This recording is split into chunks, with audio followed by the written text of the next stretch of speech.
Moving on to the big game of the week, we saw a double overtime thriller that saw the Notre Dame Fighting Irish beat the Clemson Tigers 47-40. Clemson's first and only loss of the season while the Irish stay undefeated. A 22 for 39 performance from Ian Book, 310 yards and a touchdown through the air, 67 yards on the ground, 140 yards rushing for Kyren Williams. On Clemson's side, DJ, now please tell me if I'm saying this right or not, DJ Uigalele, something like that. It is. I will pronounce it for you. It is Pronounce it pronounced for me, please. Uyangalele. I don't think that's correct either. It is But DJ Uyangalele. DJ Uyangalele, 29 of 44 through the air for 439 yards and 2 touchdowns. I mean, my God, that's a true freshman. 439 yards against the number two team in the country. That's an unbelievable performance. 161 of those yards went to Cornell Powell and 134 to Amari Rogers. Guys, what the hell was this game? My God. Andrew, you I'll, first. I will tell you what this was. This was one of two. It was two things. This was the game of the year by far. Double overtime, 4 versus 1.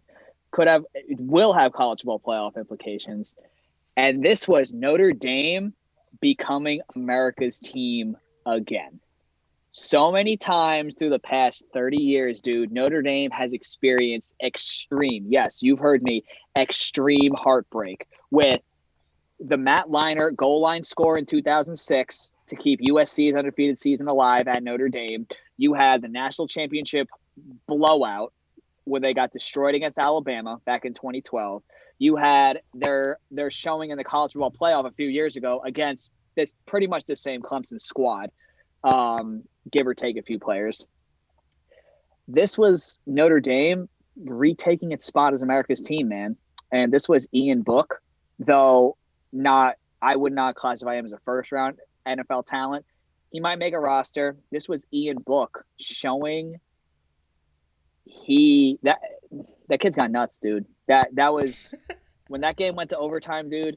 This was Ian Book, a kid who has been there pretty much, it seems like forever. Ian Book, he showed up to play, and he picked apart that Clemson defense and Notre Dame's defense on the other side. Which was the issue going in. A lot of people thought that Notre Dame's got some pros on that defense.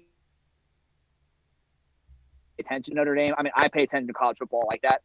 Notre Dame has some pros on that defense. They have a big physical defense, and this was going to be a test for Clemson. Yes, Clemson was missing Sunshine, but still, I don't know how much of a difference Sunshine would have made, dude. They still scored 40 points, mind you.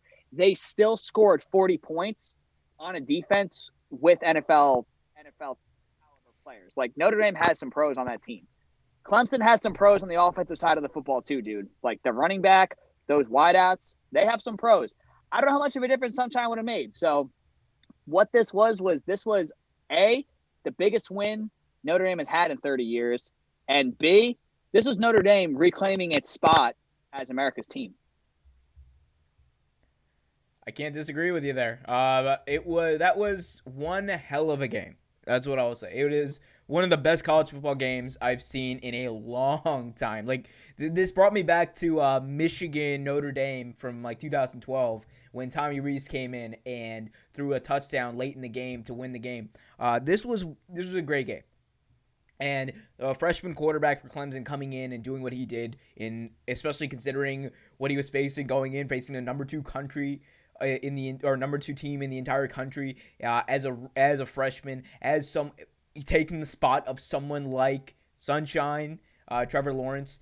It was, everything could have gone bad for him, but he was there, he was poised, and Clemson they showed up to ball. They didn't have their starting quarterback, but they showed up to ball, and they balled. And I think even Andrew, you'll agree with me. You're not the biggest fan of Clemson, but the performance that they gave was one of the best performances in the country, like we've seen all year, probably right next to Notre Dame in the same game. This was an amazing game.